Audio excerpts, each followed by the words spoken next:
ఈ వీడియోలో మనం భగవద్గీత అధ్యాయము 3 శ్లోకము 9ను పరిశీలిద్దాం. ఈ శ్లోకంలో శ్రీకృష్ణ భగవానుడు కర్మ యొక్క ఒక గూఢమైన రహస్యాన్ని మనకు వివరిస్తున్నారు. మనం చేసే పనులే మనల్ని ఎలా బంధిస్తాయో, అదే పనులు మనల్ని ఎలా విముక్తి చేస్తాయో ఆయన స్పష్టంగా చెబుతున్నారు. సాధారణంగా మనం ఏదైనా పని చేస్తే దాని ఫలం మనకే కావాలని ఆశిస్తాం. జీతం కోసం ఉద్యోగం చేస్తాం, పేరు కోసం సహాయం చేస్తాం. ఈ విధంగా ఫలాన్ని ఆశించి చేసే ప్రతి కర్మ మనకొక బంధంగా మారుతుంది. అది మనల్ని సుఖదుఖాల చక్రంలో బంధిస్తుంది. గెలిస్తే ఆనందం, ఓడిపోతే విచారం. ఇది ఒక గొలుసులాంటిది.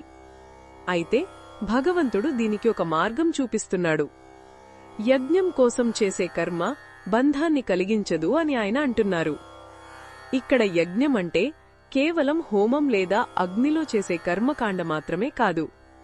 యజ్ఞమంటే ఒక నిస్వార్థమైన సేవ, ఒక త్యాగభావనతో చేసే పని. ఉదాహరణకు, ఒక తల్లి తన బిడ్డల కోసం వంట చేస్తుంది. ఆమె దాని నుండి ఏమీ ఆశించదు. వారి ఆరోగ్యం, వారి ఆనందమే ఆమెకు ముఖ్యం. ఇది కూడా ఒక యజ్ఞమే. ఒక సైనికుడు దేశం కోసం తన ప్రాణాలను పణంగా పెడతాడు. అది కూడా ఒక గొప్ప యజ్ఞం. మన బాధ్యతలను, మన విధులను ఫలితంపై ఆసక్తి లేకుండా కేవలం భగవంతునికి అర్పణగా భావించి చేయడమే అసలైన యజ్ఞం. అర్జునుడితో శ్రీకృష్ణుడు అదే చెబుతున్నాడు. ఓ కౌంతేయ, నువ్వు కూడా నీ కర్తవ్యాన్ని ఒక యజ్ఞంలా చెయ్యి.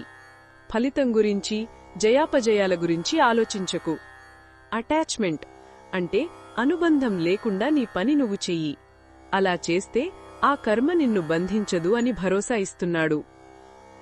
ఈ శ్లోకం మన జీవితాలకు ఒక అద్భుతమైన సందేశాన్ని ఇస్తుంది.